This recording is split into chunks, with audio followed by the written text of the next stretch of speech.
fellow Toastmasters, and most welcome guests, area, club, division, and district officers and judges. How many here have ever been a cheerleader? And how many here have always wanted to be a cheerleader or even date a cheerleader?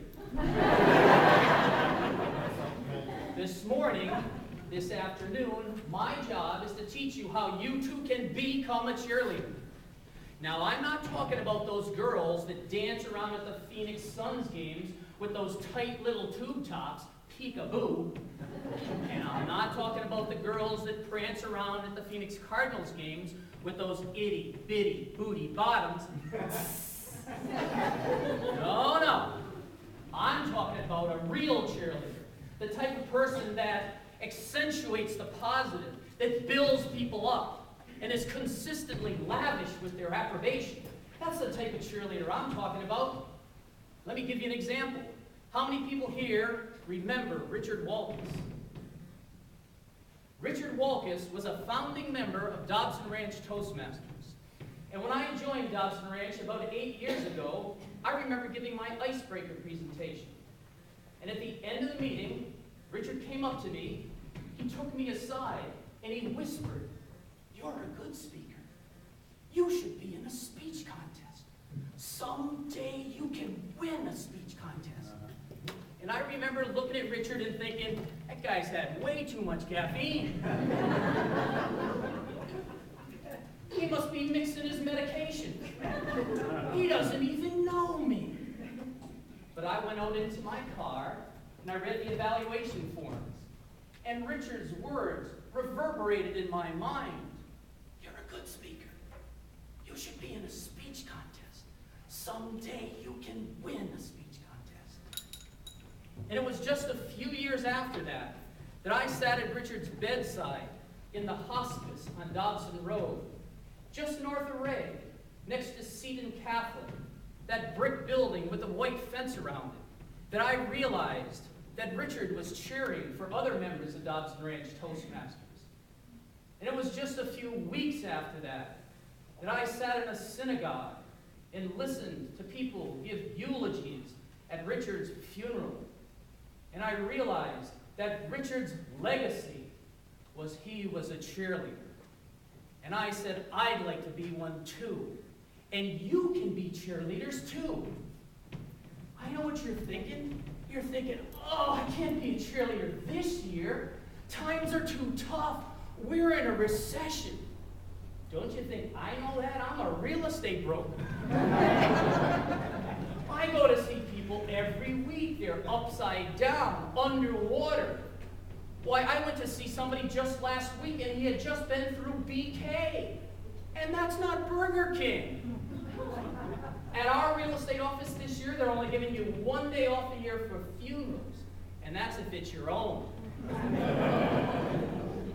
And some of my Dobson Ranch friends realize I'm having some personal issues this year. Why, I went to see a marital therapist just about a month ago, and she gave me 75% off because she said I was 75% off.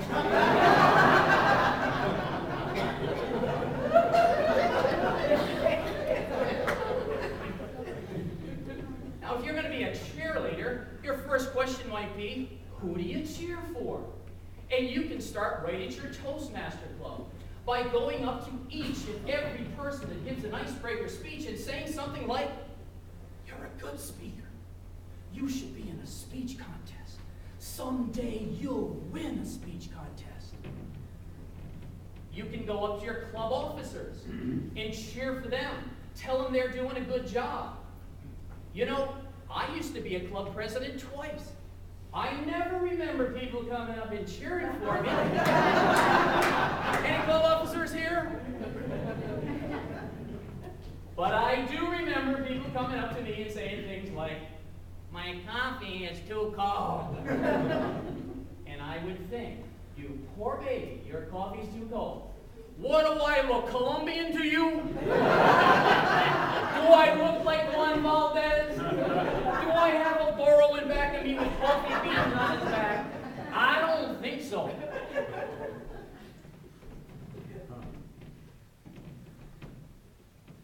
Who else can you cheer for Besides, people giving icebreaker speeches and members and club officers.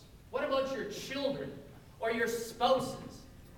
Do you know, I once had a relationship with a woman for over 10 years, and the most fascinating thing she ever told me was that her father, who was a minister, never, ever, not once in her life, said he loved her to his daughter. I found that so fascinating until I realized I can never remember my dad ever saying he loved me to me. But before you feel sorry for me, I want to let you know we had a lot of great stuff growing up. I grew up on an exclusive little street on a peninsula that jutted into Narragansett Bay in Rhode Island. We had a great house. We had a big backyard. And at the end of the backyard, there was a dock that went into the bay. And at the end of the dock was my dad's huge cabin cruiser.